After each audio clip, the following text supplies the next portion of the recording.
Madame la Présidente, nous en venons maintenant à la discussion générale et la parole est à Madame Axel Lemaire pour le groupe SRC pour 5 minutes.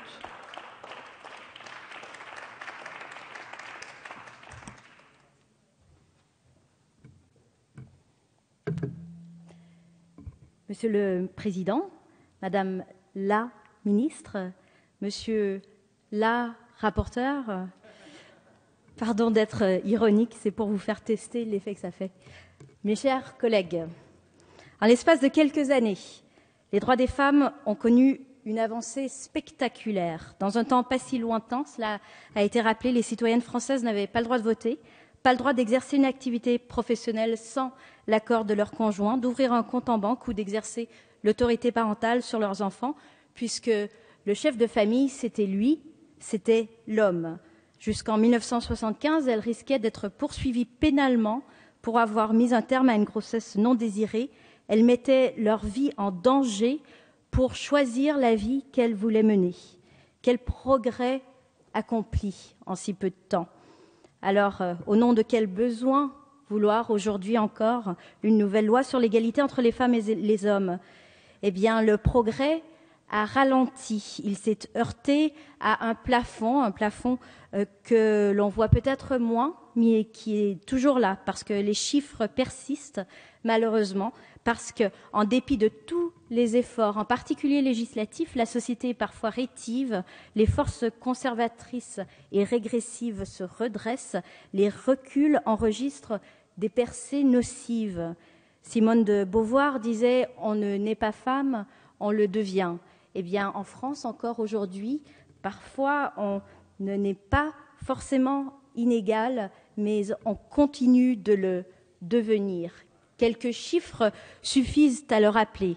27% d'écart de rémunération, 80% des tâches domestiques exercées par les femmes, 80% de salariés, à temps partiel, 23% de femmes dans les conseils d'administration des entreprises du CAC 40, 26% de députés à l'Assemblée nationale, 14% de maires, 10% des femmes françaises victimes de violences conjugales. L'égalité entre les femmes et les hommes reste encore et toujours un champ de conquête. C'est le parti pris de cette loi que celui de traquer les inégalités dans chacun des interstices de la société, dans chacun des mécanismes sociaux qui existent et de bousculer les mentalités pour déconstruire les stéréotypes. Pour cela, le texte s'adresse à la fois à la gente féminine dans son universalité et à chacune d'entre elles, à chacune d'entre nous, peut-être à chacune d'entre vous, messieurs.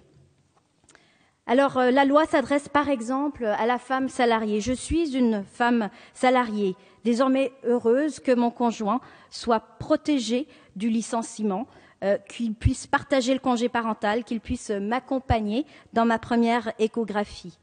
Je suis avocate, collaboratrice libérale, désormais protégée contre la rupture discriminatoire de mon contrat de travail. Je suis une mère en situation précaire, mère isolée, aux revenus modestes. Je peux désormais rémunérer l'assistante maternelle par le tiers payant versé par la CAF et bénéficier d'une prestation d'assistance familiale qui, en même temps, permettra à la CAF de poursuivre le parent mauvais payeur plus efficacement. Je suis une femme victime des violences perpétrées par mon conjoint. Eh bien, je suis désormais mieux protégée. L'ordonnance de protection prise par la justice est plus efficace et les rendue plus efficacement. J'ai l'espoir d'avoir une place en foyer d'accueil. Je disposerai d'un téléphone grand danger et l'ordonnance de protection sera prolongée si je demande qu'un jugement soit rendu sur l'exercice de l'autorité parentale.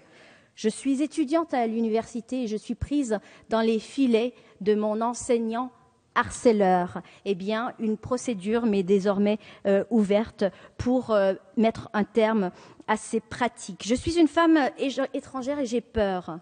J'ai peur de témoigner des violences que je subis parce que je suis illégale. Eh bien, je ne paierai pas le droit de timbre pour obtenir un titre de séjour. Je bénéficierai de l'ordonnance de protection et je n'aurai plus à répondre à l'exigence de vie commune avec mon conjoint violent pour avoir le droit de renouveler mon titre de séjour. J'aurais aussi pu dire je suis une femme entrepreneur ou j'ai envie d'accéder à des fonctions de responsabilité dans le sport, dans la culture ou dans la vie politique. Eh bien, la parité permise par cette loi me l'autorisera.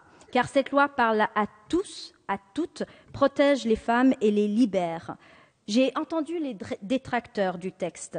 Ils parlent d'atteinte à la liberté. On forcerait les pères à s'occuper de leurs enfants, on forcerait les partis politiques à présenter des femmes. J'ai même lu qu'on forcerait les femmes à avorter. Bien au contraire, cette loi pose comme postulat fondamental la liberté. Elle libère les femmes et les hommes des rôles sociaux auxquels ils sont assignés. Elle les libère des stéréotypes qui les enferment. Elle consacre la liberté de choix et l'autodétermination. Faut-il avoir peur pour, en 2013, craindre de parler du droit d'accès à l'IVG sans conditionner la situation de détresse pour y avoir accès? Faut-il avoir peur et vivre dans un monde franco-français pour ne pas tendre la main aux femmes espagnoles qui risquent de vivre une régression historique de leurs droits? Eh bien, le pari des députés socialistes, c'est celui de l'intelligence collective, c'est celui du débat public, c'est celui de s'inscrire dans la marche de l'évolution permanente et du progrès historique et géographique. Il n'y a pas d'égalité sans liberté. Et derrière tous les visages de ces femmes, sous le regard de Marianne, se dessine un autre visage, c'est celui de la liberté. Merci Madame le